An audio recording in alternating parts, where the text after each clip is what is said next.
VAT বাড়ানোর সিদ্ধান্তে মধ্যবিত্তের জীবনযাত্রার ব্যয় বাড়াবে আরেক দফা। এই ব্যয় এবং মূল্যস্ফীতি কমাতে সরকারের নেয়া মুদ্রানীতির বাস্তবায়ন সফল হচ্ছে না বলে মনে করেন অর্থনীতিবিদ ও শ্বেতপত্র প্রণয়ন কমিটির প্রধান ডক্টর দেবপ্রিয় ভট্টাচার্য। তিনি বলেন, নজর দিতে হবে বাজার ব্যবস্থাপনায়। শুক্রবার এক সাক্ষাৎকারে তিনি আরও বলেন, ব্যাংকগুলোকে দেয়া ছাপানো টাকা উৎপাদনশীল কাজে ব্যয় নিশ্চিত হলে মূল্যস্ফীতিতে প্রভাব পড়বে না। এদিকে ভ্যাট বাড়ানোর সিদ্ধান্ত প্রত্যাহার না হলে কঠোর কর্মসূচির ঘোষণা করা হবে বলে জানিয়েছেন ব্যবসায়ীরা।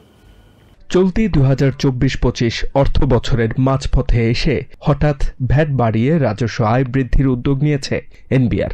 এ কারণেই হোটেল, রেস্তোরাঁ, পোশাক সহ কম ভ্যাট রয়েছে এমন 43 ধরনের পণ্য ও সেবার উপর ভ্যাট বাড়িয়ে 15% আরোপের প্রস্তাব করেছে সংস্থাটি। বৃহস্পতিবার সকালে সচিবালয়ে ক্রয় সংক্রান্ত উপদেষ্টা পরিষদের বৈঠক শেষে অর্থ উপদেষ্টা ভ্যাট আরোপের ব্যাখ্যা দেন।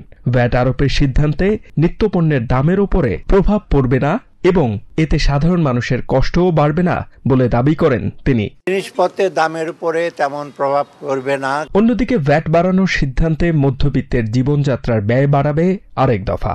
এই ব্যয় বা মূল্যস্ফীতি কমাতে নেয়া মুদ্রানীতির বাস্তবায়ন সফল হচ্ছে না বলে মনে করেন অর্থনীতিবিদ ও শ্বেতপত্র কমিটির প্রধান ডক্টর দেবপ্রিয় ভট্টাচার্য। শুক্রবার এক সাক্ষাৎকারে তিনি আরও বলেন, ব্যাংকগুলোকে দেয়া ছাপানো টাকা উৎপাদনশীল কাজে ব্যয় নিশ্চিত হলে মূল্যস্ফীতিতে প্রভাব পড়বে না। অন্যদিকে বিভিন্ন পণ্য ও সেবার ওপর কর বাড়ানোর পরিকল্পনায় ক্ষুব্ধ ব্যবসায়ীরা। তাদের দাবি, আন্দোলন, মূল্যস্ফীতি, ব্যাংকের সুদহার সব মিলিয়ে এমনিতেই ক্ষতিগ্রস্ত তারা। এমন সিদ্ধান্ত নেয়ার আগে কোনো আলোচনাও করা হয়নি তাদের সঙ্গে। সিদ্ধান্ত প্রত্যাহার না হলে কঠোর কর্মসূচি ঘোষণা করা হবে বলে জানিয়েছেন ব্যবসায়ীরা। HM. Ataullah, TVN 24 news desk.